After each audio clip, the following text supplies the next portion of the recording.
When you look at Norman Rockwell, it's almost like being Gulliver going to another planet and looking in some kind of miniature fantasy world.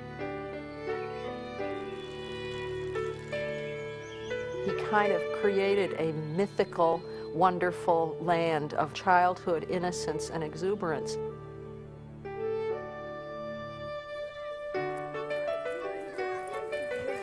Rockwell, better than any other American artist in history, painted the American dreams.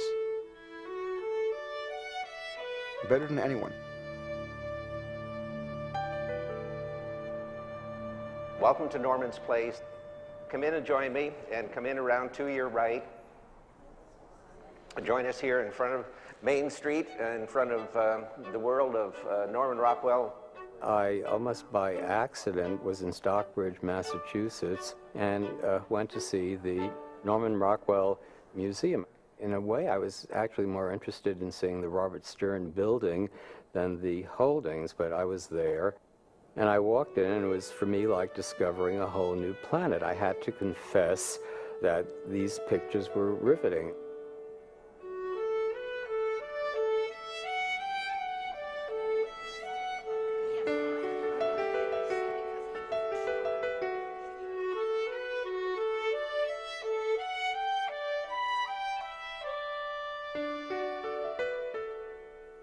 I really believe that the first memories of Rockwell in my life were almost subliminal. They were just a part of what it was like to grow up in America.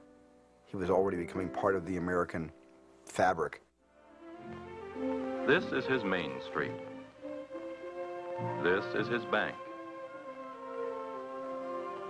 The butcher shop where he buys his food. We talk about things in terms of Norman Rockwell. Well, this is no Norman Rockwell. You know, I don't think we're in Kansas anymore, Toto. I suppose he's about as much apple pie as anybody in this country, Mr. Norman Rockwell.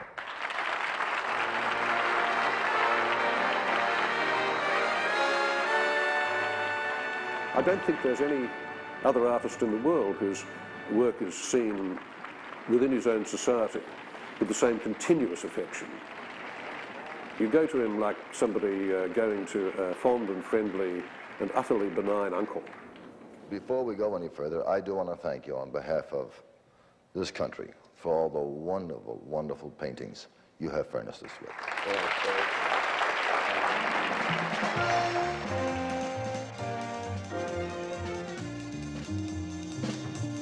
Tell me, offhand, how many covers did you do for the Saturday Evening Post? Well, I never counted them, but some people have counted. They count up to 360 odd.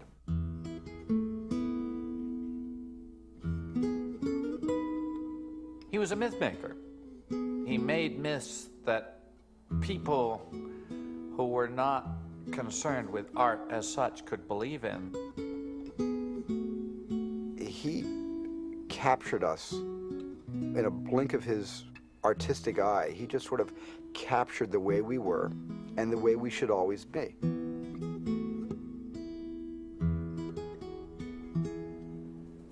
They're like slides through which dreams are projected.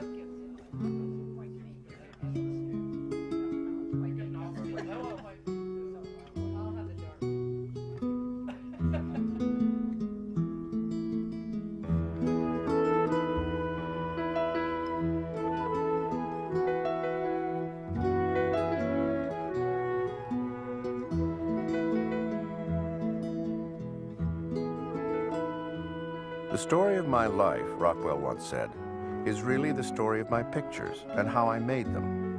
Because in one way or another, everything I have ever seen or done has gone into my pictures.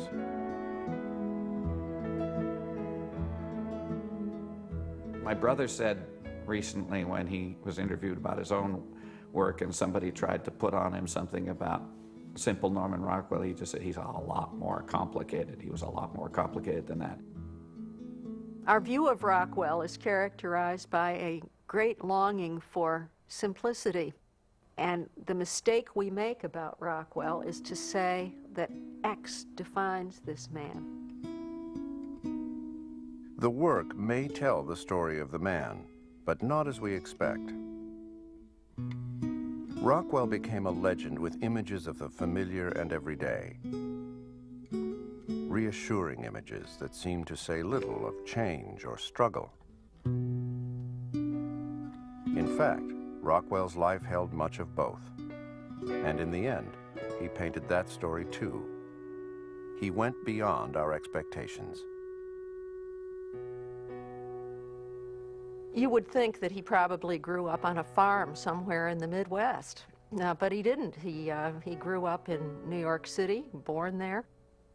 I was born on 103rd Street and Amsterdam Avenue, in New York, but I got out pretty quick. He was a New York City boy. He said that when he was 6 years old, he used to go up and sit on the roof of the boarding house they lived in and watch the Irish and the German gangs fight it out with bicycle chains. They did go out to the country in the summers for vacations, and I think he probably developed some idyllic feeling about that, maybe. I don't know. Then they moved out to Mamaroneck.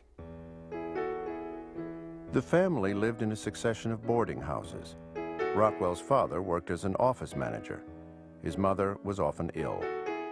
Rockwell would later write of himself as a boy, "I didn't think too much of myself. A lump, a long, skinny nothing, a bean pole without the beans. All I had was my ability to draw." I just guess from what he's said to me and what I read in his own autobiography that he spent a fairly lonely childhood and that he did not have a close relationship with his parents, and that his peer world was the important world to him. And the fact that he was not a good athlete and that he did not shine as a scholar, but that he always drew, and he garnered the admiration of his peers through his drawing.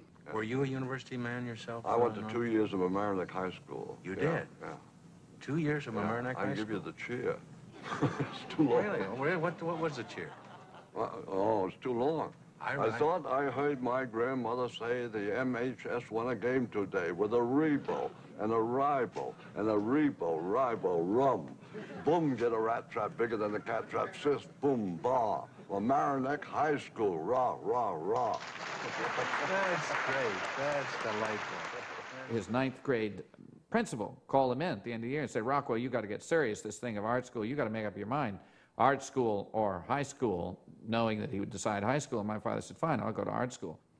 He was always aimed at illustration. His father apparently used to read Dickens and used to copy illustrations out of magazines.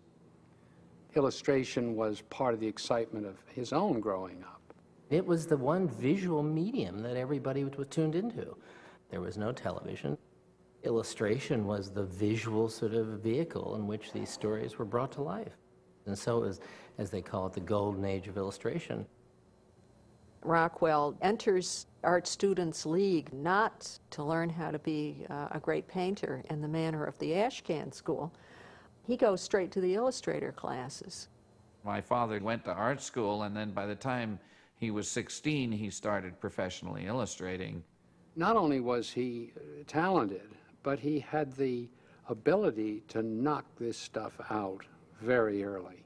And he was art editor of Boy's Life at the age of 19. Think of it. When he was 22, he took some things down to the Saturday Evening Post, which to him and which to most other people was the peak of illustration. He tells a wonderful story of his own awkwardness, having a special box built for himself to carry his work down to show it to the editors of the Post. And it looked like some kind of funeral contraption, and going in and showing his work and being very surprised when they took it.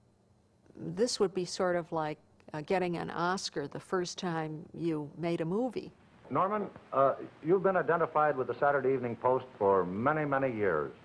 When did you do your first cover for them? Well, Ed, this happens to be the original of the first cover I did. I don't know whether it was before you were born or not. It was in 1916.